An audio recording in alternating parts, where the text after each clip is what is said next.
जय श्री कृष्ण। ज्ञान योग के अवान्तर भेद कई होते हुए भी उन्हें मुख्य 4 विभागों में बांटा जा सकता है। पहला, जो कुछ है वह ब्रह्म ही है।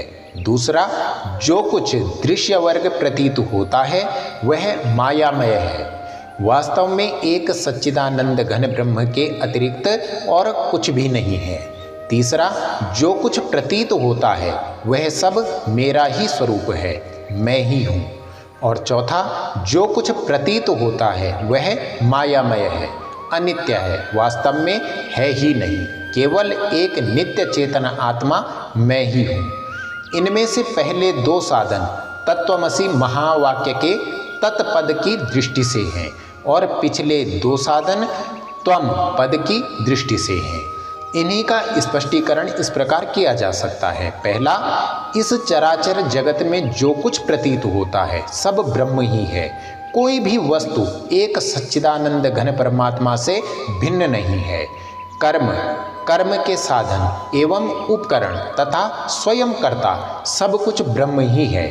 जिस प्रकार समुद्र में पड़े हुए बर्फ के ढेलों के बाहर और भीतर सब जगह जल ही जल व्याप्त है तथा वे ढेले स्वयं भी जल स्वरूप ही हैं, उसी प्रकार समस्त चराचर भूतों के बाहर भीतर एकमात्र परमात्मा ही परिपूर्ण है तथा उन समस्त भूतों के रूप में भी वे ही हैं। दूसरा, जो कुछ यह दृश्य वर्ग है उसे माया में क्षणिक और नाशवान समझकर इन सब का अभाव करके केवल उन सब के अधिष्ठान रूप एवं सच्चिदानंद घन परमात्मा ही हैं और कुछ भी नहीं है, ऐसा समझते हुए मन बुद्धि को भी ब्रह्म में तद्रूप कर देना एवं परमात्मा में एक ही भाव से स्थित होकर उनके अपरोक्ष ज्ञान द्वारा उनमें एकता प्राप्त कर लेना। तीसरा, चर अचर सब ब्रह्म है और वह ब्रह्म मैं हूँ, इसीलिए सब मेरा ही स्वरूप है। इस प्रकार विचार कर संपूर्ण चराचर प्राणियों को अपनी आत्मा ही समझना। इस प्रकार का साधन करने वाले की दृष्टि में एक ब्रह्म के सिवा अन्य कुछ भी नहीं रहता। वह फिर अपने उस विज्ञानानंद घन स्वरूप में ही आनंद का अनुभव करता है। चौथा, जो कुछ भी यह माया में तीनों गुणों का कार्य रूप दृश्य वर्ग है, इसको और इसके द्वारा होने वाली सारी क्रियाओं को अपने से पृथक नाशवान एवं अनित्य समझना तथा इन सब का अत्यंत अभाव करके केवल भावरूप आत्मा का ही अनुभव करना।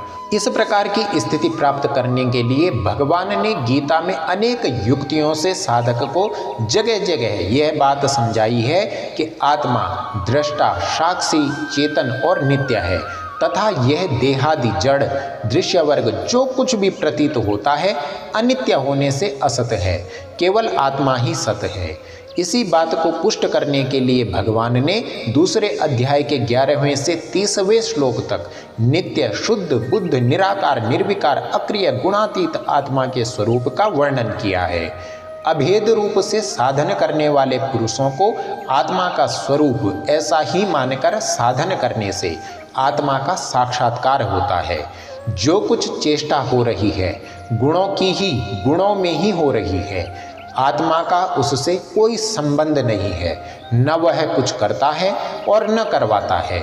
ऐसा समझकर वह नित्य निरंतर अपने आप में ही अत्यंत आनंद का अनुभव करता है। उपर्युक्त ज्ञान योग के 4 साधनों में पहले 2 साधन तो ब्रह्म की उपासना से युक्त हैं एवं तीसरा और चौथा साधन अहम ग्रह उपासना से युक्त है।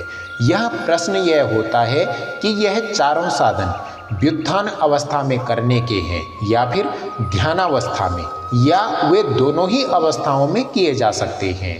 इसका उत्तर यह है कि चौथे साधन के अंत में जो प्रक्रिया 5वें अध्याय के 9वें श्लोकानुसार बतलाई गई है यह तो केवल व्यवहार काल में करने की है और दूसरे साधन के आरंभ में 5वें अध्याय के 17वें श्लोक के अनुसार जो साधन बताया गया है वह केवल ध्यान काल में ही किया जा सकता है। शेष सब प्रायः दोनों ही अवस्थाओं में किए जा सकते हैं।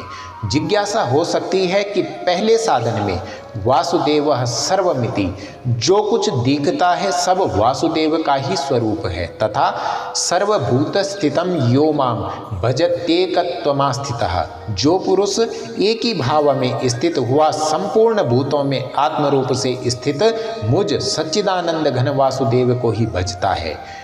इनका उल्लेख क्यों नहीं किया गया? इसका उत्तर यह है कि ये दोनों श्लोक भक्ति के प्रसंग के हैं और दोनों में ही परमात्मा को प्राप्त हुए पुरुष का वर्णन है, अतः इनका उल्लेख इस प्रसंग में नहीं किया गया। परंतु यदि कोई इनको ज्ञान के प्रसंग में लेकर इनके अनुसार साधन करना चाहे तो कर सकता है, ऐसा करने में कोई आपत्ति भी नहीं है। जिस प्रकार सांख्य निष्ठा के 4 विभाग किए गए हैं, उसी प्रकार योग निष्ठा के भी 3 मुख्य भेद हैं। कर्म प्रधान कर्मयोग, भक्ति मिश्रित कर्मयोग और भक्ति प्रधान कर्मयोग। समस्त कर्मों में और सांसारिक पदार्थों में फल और आसक्ति का सर्वथा त्याग करके अपने वर्णाश्रमानुसार शास्त्र विहित कर्म करते रहना ही कर्म प्रधान कर्मयोग है। इसके उपदेश में कहीं कहीं भगवान ने केवल फल के त्याग की बात कही है और कहीं केवल आसक्ति के त्याग की बात कही है, कहीं फल और आसक्ति दोनों के छोड़ने की भी बात कही है। जहाँ केवल फल के त्याग की बात कही गई है, वहाँ आसक्ति के त्याग की बात भी साथ में समझ लेनी चाहिए, और जहाँ केवल आसक्ति के त्याग की बात कही है, वहाँ फल के त्याग की भी बात समझ लेनी चाहिए। कर्मयोग का साधन वास्तव में तभी पूर्ण होता है जब फल और आसक्ति दोनों का ही त्याग होता है। दूसरा है भक्ति मिश्रित कर्मयोग। इसमें सारे संसार में परमेश्वर को व्याप्त समझते हुए अपने अपने वर्णोचित कर्म के द्वारा भगवान की पूजा करने की बात कही गई है, इसीलिए इसको भक्ति मिश्रित कर्मयोग कह सकते हैं। भक्ति प्रधान कर्मयोग इसके 2 अवान्तर भेद हैं। पहला भगवत दर्पण कर्म, दूसरा भगवत दर्थ कर्म। भगवत दर्पण कर्म भी 2 तरह से किया जाता है। पूर्ण भगवत दर्पण तो वह है जिसमें समस्त कर्मों में ममता, आसक्ति और फलेच्छा को त्याग कर तथा यह सब कुछ भगवान का है, मैं भी भगवान का हूँ और मेरे द्वारा जो कर्म होते हैं वे भी भगवान के ही हैं, भगवान ही मुझसे कठपुतली की भांति सब कुछ करवा रहे हैं, ऐसा समझते हुए भगवान के आज्ञा अनुसार भगवान की ही प्रसन्नता के लिए शास्त्रविहित कर्म किए जाते हैं। इसके अतिरिक्त पहले किसी दूसरे उद्देश्य से किए हुए कर्मों को भगवान के अर्पण कर देना, कर्म करते करते बीच में ही भगवान के अर्पण कर देना, कर्म समाप्त होने के साथ साथ भगवान के अर्पण कर देना अथवा कर्मों का फल मात्र भगवान के अर्पण कर देना, यह भी भगवत दर्पण का ही एक प्रकार है। यह भगवत दर्पण की प्रारंभिक सीढ़ी है। ऐसा करते करते ही उपर्युक्त पूर्ण भगवत दर्पण होता है।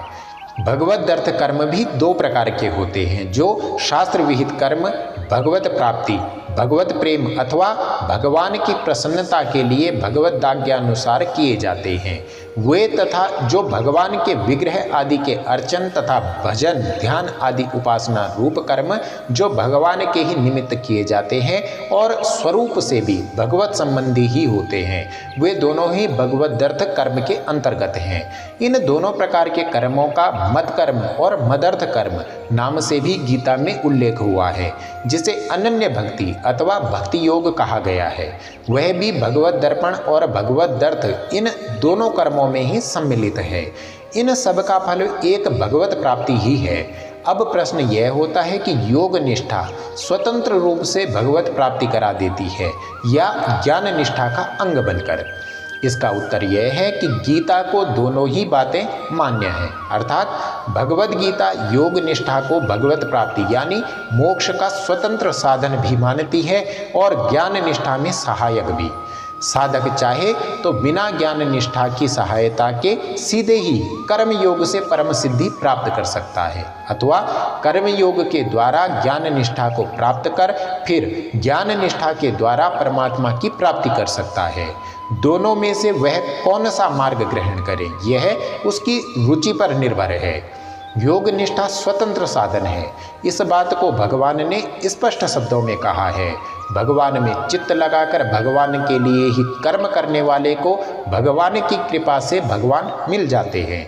यह बात भी जगह जगह भगवान ने कही है। इसी प्रकार निष्काम कर्म और उपासना दोनों ही ज्ञान निष्ठा के अंग भी बन सकते हैं, किंतु ज्ञान योग में अभेद उपासना है, इसीलिए ज्ञान निष्ठा भेद उपासना रूप भक्ति योग का यानी योग निष्ठा का अंग नहीं बन सकती। यह दूसरी बात है कि किसी ज्ञान निष्ठा के साधक की आगे चलकर रुचि अथवा मत बदल जाए और वह ज्ञान निष्ठा को छोड़कर योग निष्ठा को पकड़ ले और उसे फिर योग निष्ठा के द्वारा ही भगवत प्राप्ति हो। जय श्री कृष्ण।